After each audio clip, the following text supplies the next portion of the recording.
lá vamos nós, de novo, comentar mais um aumento de imposto. Dessa vez a gente vai reagir ao que disse o ministro Fernando Haddad na noite de ontem a respeito sobre propostas, sobre medidas provisórias que serão entregues ainda esta semana, tá? Eu vou dar o play aqui, mas antes, deixa eu só me apresentar. Meu nome é Thiago Feitosa, você está no canal da T2 Educação.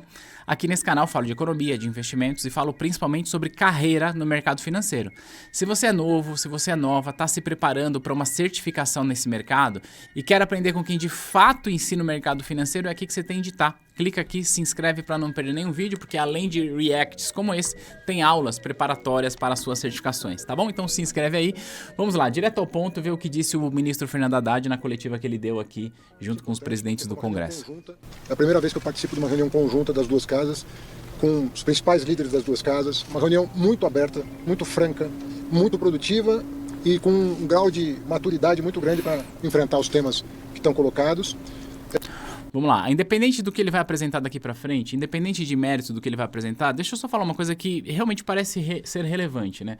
Temos aqui o presidente Hugo Mota e o presidente Davi Alcolumbre, presidente da Câmara e presidente do Senado, além dos ministros ali atrás, mas quando a gente vê esse tipo de articulação sendo feita com o representante do Poder Executivo, ministro Fernando Haddad, com os presidentes do Legislativo, isso de fato há uma sinalização de uma coerência, tá? Entre o que será proposto, certo, versus o que será votado. O que na prática, sendo bom ou sendo ruim, isso traz sim uma sinalização de um poder de articulação maior pelo governo e, portanto, a depender do que for votado, deve ser pautado e aprovado ou não mais rapidamente, não deve ficar se estendendo. Então, essa imagem representa aí, não sei se isso vai acontecer, tá? Uma certa harmonia entre os poderes. Vamos ver o que será daqui para frente. Mas vamos lá, a partir de agora, analisar o mérito do que de fato disse o ministro. Eu dividiria assim, os temas em 4 temas que foram abordados, né? 2 deles conjugados, que é uma medida que vai ser tomada, uma medida provisória, que vai disciplinar determinadas matérias em torno da questão da arrecadação, que visa basicamente o mercado financeiro, o sistema financeiro. É uma medida que corrige distorções no sistema de crédito, na cobrança de impostos sobre títulos, sobre rendimento sobre títulos.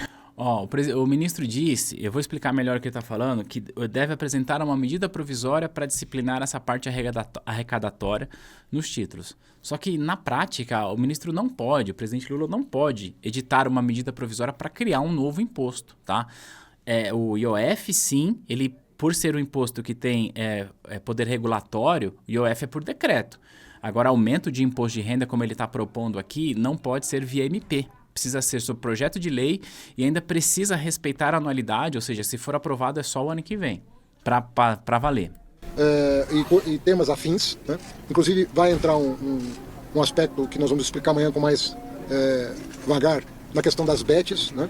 Nós vamos apresentar os primeiros dados coletados da regulamentação das bets, apresentar para o país o tamanho desse mercado, como é que ele está organizado.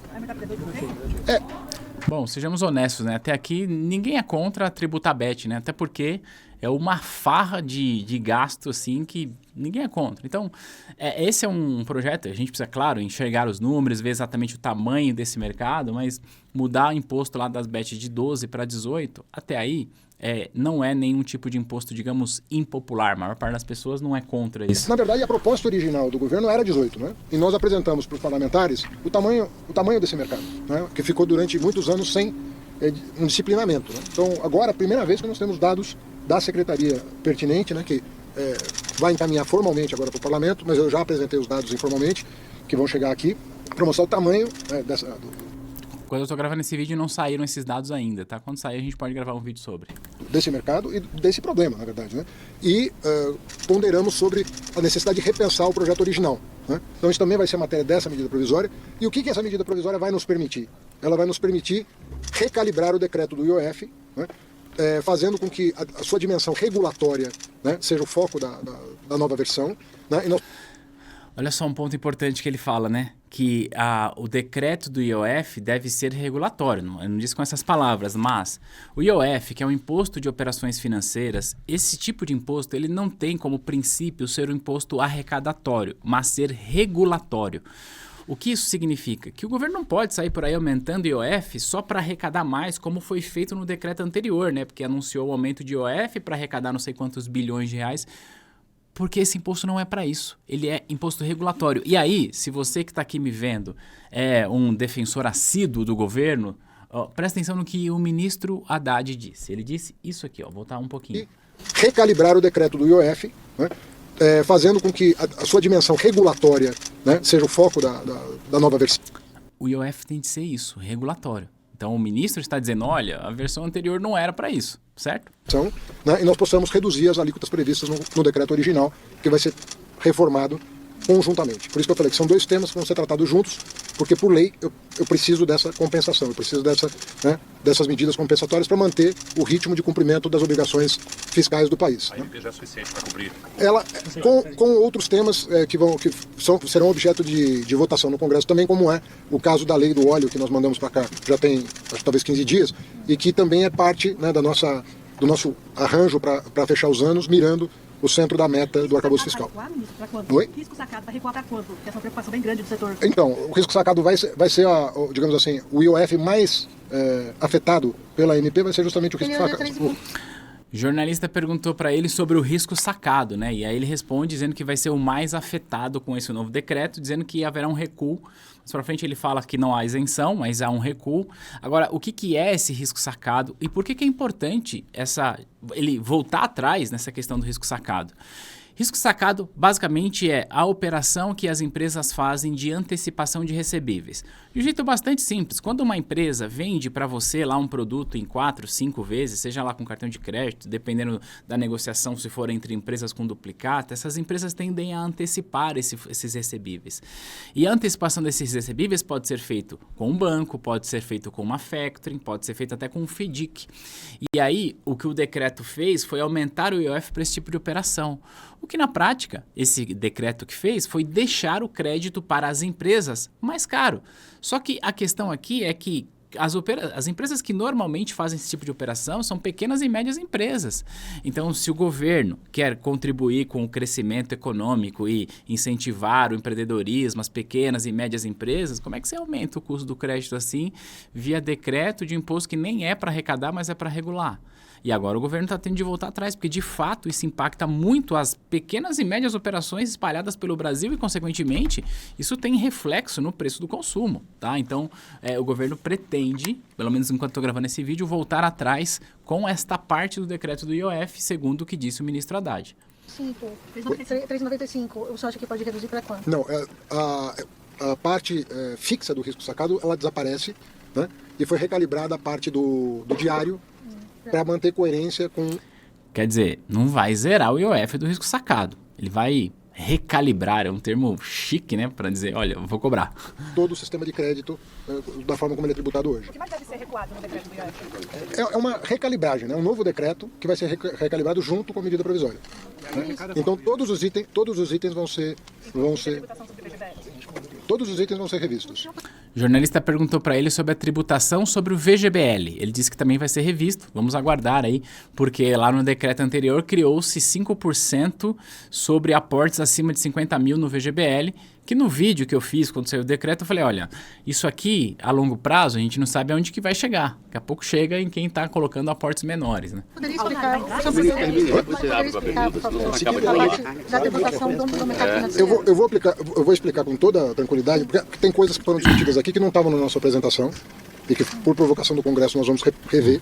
Então amanhã nós vamos ter o tempo de apresentar os números definitivos que vão ser apresentados para o presidente. Só que o senhor falou que vai ter uma MP Sim. que vai alterar a tributação do mercado financeiro. Sim. E aí, se o senhor puder só...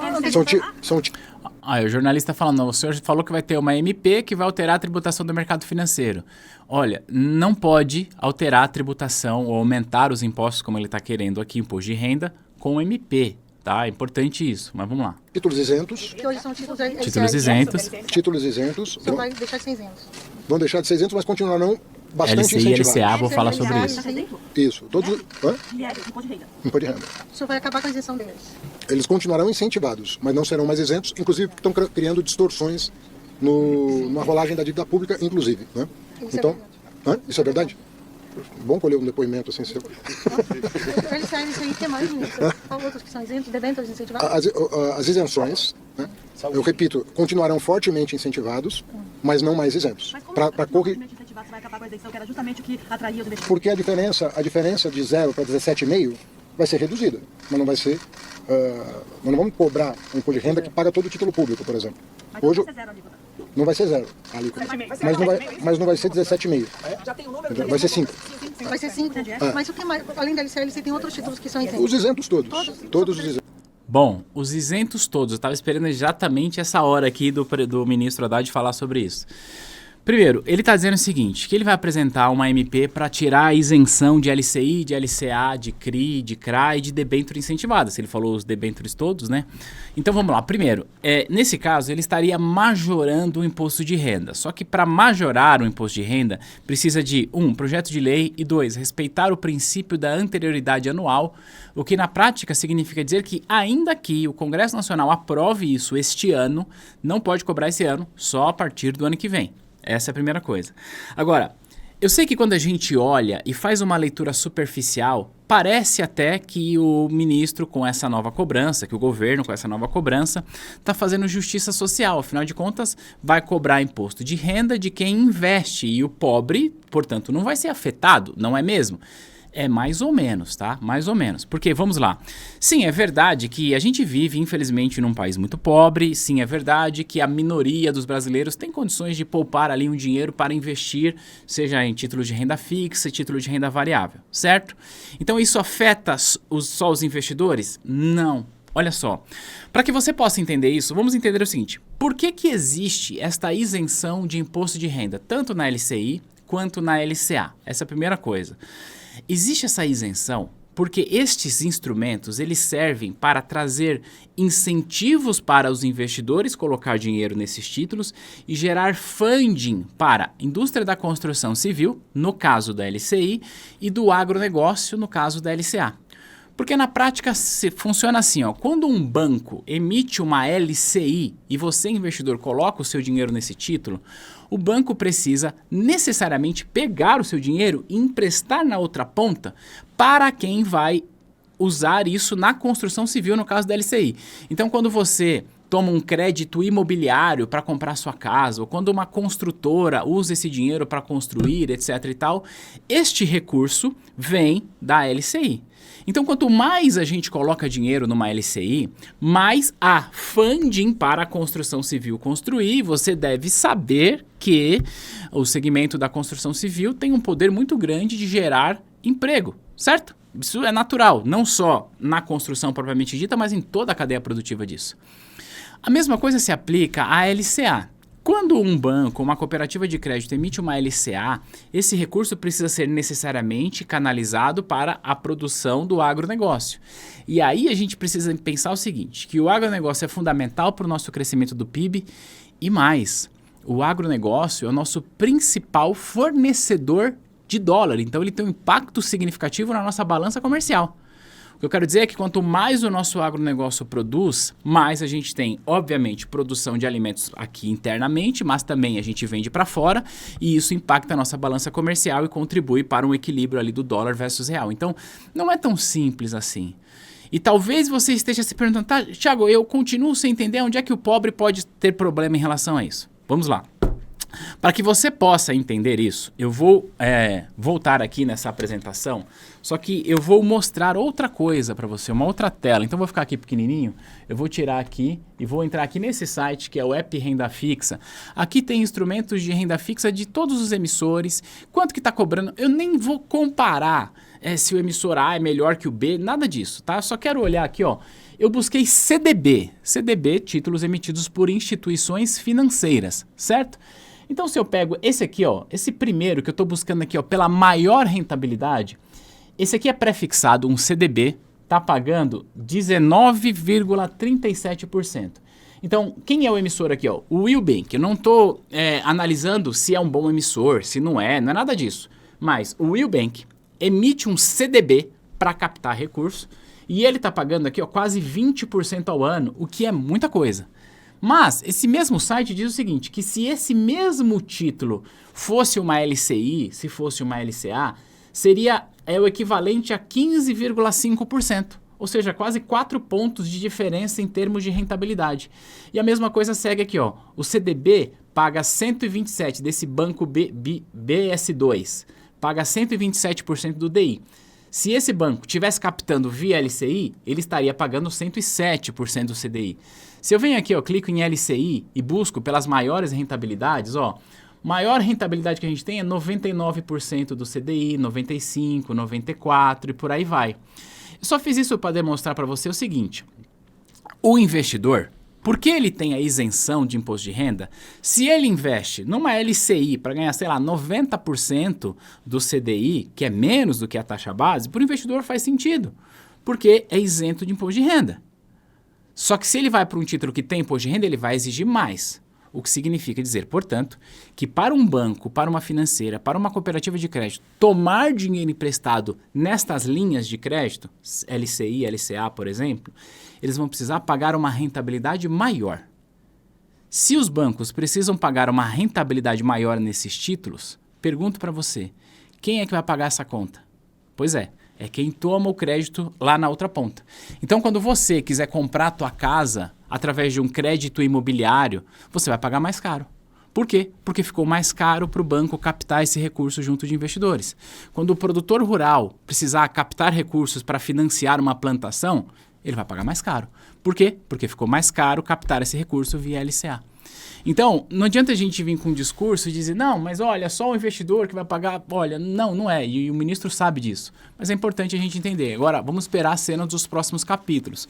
O que a gente precisa entender é, se a gente aumentar o imposto, eu não estou aqui dizendo que deve ser feito ou que não deve ser feito. Eu só estou dizendo que, objetivamente, se a gente aumentar o imposto de renda para esses títulos, mesmo que seja 5%, não é o investidor quem vai ter mais, que vai pagar por isso. Não é o investidor que vai sentir mais a diferença. O que vai acontecer na prática é que o crédito vai ficar mais caro. Porque a gente precisa colocar uma coisa na nossa cabeça. Título de renda fixa nada mais é do que um título de crédito. É isso. E eu mostrei para você que se a gente pega títulos que são diferentes, mas que pagam imposto e outro que não paga, tem uma diferença do custo dessa captação. Tá bom? Vamos seguir aqui. Todos os isentos. Todos os isentos de ICM. Então eles vão manter uma distância grande com os títulos públicos em geral, mas não permanecerão isentos mais, porque estão criando uma distorção no mercado de crédito no Brasil. Inclusive com dificuldades para o Tesouro Nacional, né? Às vezes tem empresas que, em função dessa enorme isenção, ficam com um crédito mais barato do que o próprio Tesouro Nacional. E ele falou uma verdade. Por conta da isenção, as empresas que captam, a gente viu aqui, né? Nesse site. Aqui, ó. A gente vai pegar aqui, ó, LCI captando a 95%. Se eu vim aqui em Tesouro Direto, Tesouro Selic vai pagar quanto? 100% da Selic Over, né? Então, sim, o que ele falou é verdade. Mas e se a gente, ao invés de aumentar esse imposto aqui, criasse um outro incentivo para investir nos títulos do Tesouro? Quem sabe, talvez, né? Mas enfim, vamos lá. Isso é uma distorção que está sendo corrigida. A alíquota das bets também vai estar nessa mesma... Tudo na mesma MP. Qual é a alíquota das bets? 18? De 18. Mas isso aqui não necessariamente do prêmio, né? É sobre o GGR. Não, o GGR é a diferença entre o que se paga de prêmio e o que se arrecada de aposta. Essa diferença é que vai ser objeto... Você vai tributar também? Vai haver uma aproximação da alíquota dos bancos de todas as instituições financeiras. Hoje as instituições financeiras pagam 3 alíquotas. A de 9, pensando no contribuição social sobre o lucro líquido. 9, 15 e 20. A de 9 não existirá mais. Você está falando aqui sobre CSLL, que é a Contribuição Social sobre o Lucro Líquido, que toda empresa paga. No Brasil, a taxa padrão é 9%, mas os bancos pagam mais. Só que as fintechs pagam menos. Então, aqui a ideia é equalizar, fazer com que as fintechs, que pagam menos de CSLL, passem a pagar mais. E aí, mais uma vez, se as fintechs que vem aí aumentando a sua competição junto aos bancões e tendo captações, pagando rentabilidade maior do que bancões, às vezes linhas de crédito mais barata do que os bancões, se vai aumentar o imposto das fintechs, o que você acha que vai acontecer? Vai ficar mais caro para essas fintechs, então a competição no mercado de crédito talvez não tenhamos mais essa diferenciação, então o crédito tende a ficar mais caro. Vamos lá. Entre 20 e 15. Então, vai ficar entre, não, vai ficar ou 15 ou 20. Ok. Então, São duas. ele vai aumentar a CSLL para as fintechs. É que estão me pedindo para detalhar a MP. A MP é um ponto. Bom, indo para o terceiro ponto, nós concordamos aqui na redução do gasto tributário, né? Em pelo menos 10% dos gastos tributários. Isso aqui a gente precisa entender, mas o que seria a redução do gasto tributário? Quando o governo diz que ele tem gasto tributário, não é que ele está gastando, que ele está assinando o cheque e gastando mais, mas é que ele está deixando de arrecadar, às vezes por uma isenção de uma empresa, de um setor. Então ele está dizendo o seguinte, que pretende diminuir eventuais isenções que tenham sido concedidas aí no passado. Não citou aqui quais são, vamos aguardar para a gente poder comentar com maior clareza isso. Tributários de natureza infraconstitucional.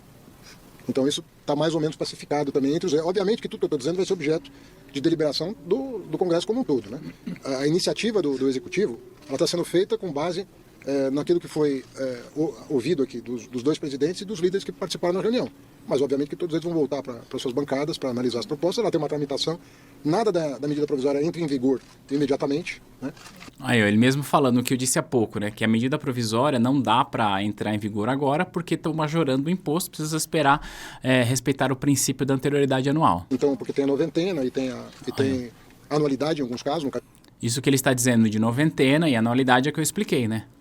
Ó. de imposto de renda. E o decreto do IOF, quando ele é revisto com efeitos imediatos. Tá certo? Então, só para deixar a coerência, né? Para nós, é melhor essa solução estrutural, que nós estamos mexendo com uma coisa que define um caminho de tributação estável, do que o próprio decreto. Então, por isso que eu aceitei de pronto a proposta do presidente Hugo, do presidente Alcolumbre. Bom, vamos fazer uma coisa estrutural, então, para dar conforto para o arcabouço fiscal. E eu falei, não precisamos nem de 10 dias para isso. Nós já temos um caminho a seguir, que é melhor para a saúde financeira do país do que aquilo que foi feito. E isso, na minha opinião, melhora muito as condições de sustentabilidade das finanças públicas. Vai ter exceção dessa... Outra coisa que nós vamos mexer também... Ele vai ser revogado? Como é que funciona isso? Um decreto substitui o outro. Vai ser feito amanhã isso. Eu vou esperar o presidente Lula voltar, né? Ele volta terça de manhã. Tem para apresentar isso para ele? Não, eu vou... um assunto desse, né? Ele sai de viagem, volta de viagem amanhã à noite. Então, terça de manhã ele deve estar em Brasília e eu submeto a ele o que foi acordado aqui. Você falou que seriam 4 pontos. Então, a medida provisória, a recalibragem do decreto... Medida provisória, que não tem vigor agora, tá? Então não vai aumentar a arrecadação agora. Os termos que eu coloquei. Recalibragem a do questão IOF. do gasto tributário e a questão do gasto primário. Tem muitas iniciativas que nós já mandamos para o Congresso, algumas estão em tramitação, outras foram consideradas por alguns parlamentares, mas que não falavam em nome do todo, sequer das suas bancadas, que ficaram de consultar as suas bancadas. E o que nós nos dispusemos a fazer é o seguinte: vamos fazer uma nova reunião sobre gasto primário, né? Mas já tendo um feedback das bancadas sobre quais os temas que vão ser enfrentados, daqueles que já tramitaram, estão em tramitação ou podem vir a tramitar, né, de acordo com... Quando ele fala aqui de gasto primário, é porque, de fato, quando a gente fala do próprio arcabouço fiscal que foi proposto pelo próprio ministro e a equipe econômica do governo, basicamente é equilibrar as contas públicas no sentido de não gastar mais do que arrecada, embora o arcabouço fiscal tinha lá um projeto de crescimento da despesa, enfim. A gente não precisa entrar no mérito do próprio arcabouço. Mas o que o ministro está correndo atrás agora é de conseguir, de alguma forma, cumprir essa meta fiscal que ele mesmo colocou lá atrás, e para isso aumenta a arrecadação, mas ele tem falado muito pouco sobre corte de gastos. E aí, a gente também precisa ser bastante franco e honesto, porque assim... Políticos, e aí eu não estou me referindo ao ministro Haddad como, olha, o grande bruxo da história, não, mas políticos tendem a querer jogar no colo da sociedade um problema que não é criado pela própria sociedade. O que eu quero dizer com isso? Quando a gente fala de corte de gastos, o que se diz é, não, porque se você fala de cortar gastos, você está falando de cortar da saúde, da educação, do salário do professor, do aposentado, nossa, como você é malvado. Não, não é nada disso. Quando ninguém está falando para cortar gastos, que esses gastos são essenciais para a saúde pública, apesar do SUS, você saber a qualidade do SUS, né, que é importante, mas que realmente não consegue atender toda a população, mas é importante ter. Ninguém está falando para cortar a saúde, para cortar a educação. Ninguém é o malvadão nisso. Quer ver, ó? Eu vou buscar isso aqui, tá, que me veio à mente agora, para buscar para você o seguinte, ó, emendas parlamentares 2025. Ó, demonstrativo relativos às emendas parlamentares. Vamos pegar aqui, ó. Olha, esse aqui, ó, Gazeta do Povo. bilhões em emendas parlamentares circulam sem fiscalização. Será que eu não vou conseguir ler isso aqui? Não, eu não quero ativar isso aqui. Aí, tá vendo? Eu não consegui ler porque a Gazeta do Povo não deixou. Vamos achar uma outra notícia aqui sobre isso. Notícias... Diário do Poder, o governo pagou 167 em emendas parlamentares em maio, 67 milhões, e o Diário do Poder você deve saber que inclusive é um portal de esquerda, alinhado com o governo, né? O portal da Transparência não mostra, mas o governo Lula pagou 167 milhões em emendas parlamentares, tá? E aí ele vai trazer mais informações, eu estou buscando aqui, ó, no total em 2025 o governo já gastou 2,5 bilhões em emendas parlamentares. E foi até bom eu ter achado esse portal, né? Porque esse portal é um portal que é alinhado. E aqui eu não estou discutindo mérito, se isso é certo, se isso é errado, mas sejamos honestos. Ó, G1, uma semana atrás.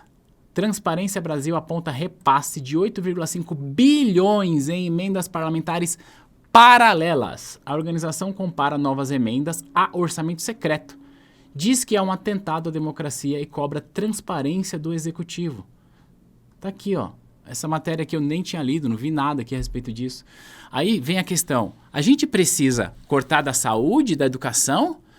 Ou a gente precisa cortar do próprio Congresso Nacional que só de emendas paralelas, diz essa matéria aqui, 8,5 bilhões de reais de emendas paralelas. Mas o valor total ao ano, ele é muito maior do que isso. Deixa eu ver se eu acho uma outra matéria aqui. Olha só, relator do orçamento prevê 50 bilhões em emendas para 2025. Relator do orçamento prevê 50 bilhões em emendas para 2025. Comissão Mista de Orçamentos deve votar o texto na tarde desta quinta-feira, dia 20. Então, a pergunta que eu faço aqui, muito honestamente, é... Tá, a gente precisa de fato equilibrar as contas públicas, a gente precisa de fato cortar gastos. Ponto. E ninguém está dizendo aqui que precisa ficar cortando gastos. Ai, porque você quer prejudicar os mais pobres? Não. Seja honesto aqui comigo, seja honesto. A gente realmente precisa de 50 bilhões de reais em emendas parlamentares. E eu nem estou dizendo que não tem de ter emendas parlamentares. Emendas parlamentares, elas até fazem parte do jogo constitucional, do jogo democrático. É normal que se tenha isso. Mas... esse mesmo governo foi eleito dizendo que ia acabar com o tal orçamento secreto e, na verdade, o que está acontecendo é mantendo a mesma coisa. E a pergunta é, será que o Poder Legislativo também vai contribuir para isso? Ou vai jogar as costas apenas no Poder Executivo, que sim tem a sua responsabilidade por gastar demais? Mas os nossos parlamentares também precisam abrir mão disso aqui, né?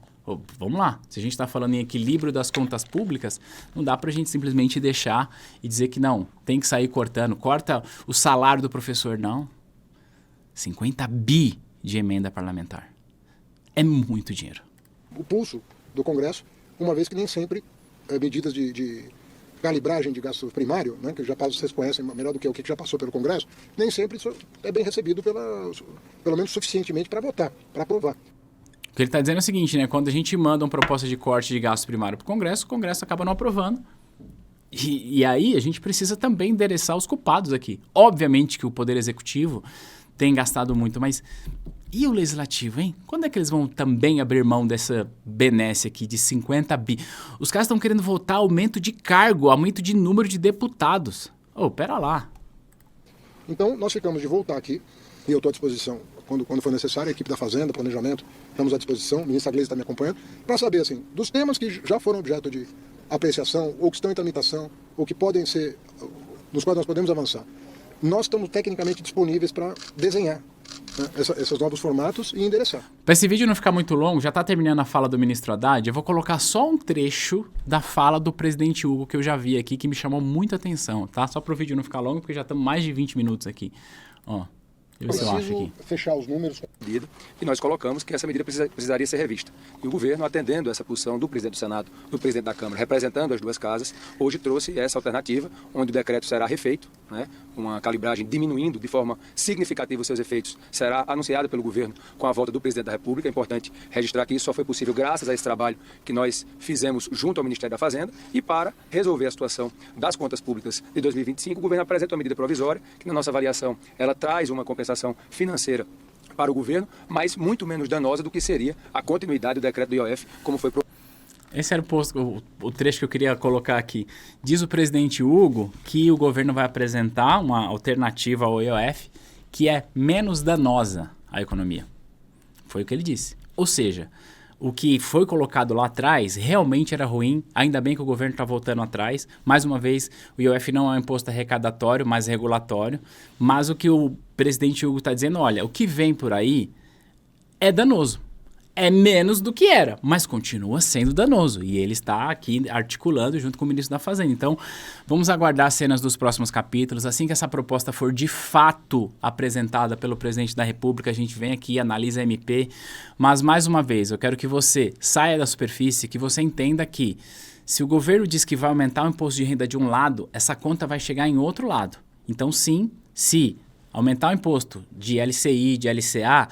O que eu estou dizendo, na prática, é que o crédito para quem quiser comprar a casa daqui a pouco vai ficar mais caro, porque fica mais caro captar recursos através desses instrumentos. Então, existe essa isenção nesses títulos, não é à toa. Mais uma vez, a construção civil gera muito emprego, gera muita renda, o agronegócio traz muita divisa para a nossa balança de pagamentos. Será que a gente está podendo deixar mais caro esses créditos? Não é o que me parece. Conta aqui para mim nos comentários qual que é a sua percepção sobre o que foi dito até agora. Vai ser muito legal a gente debater isso aqui. Eu vejo você no próximo material. Um grande abraço. Tchau, tchau.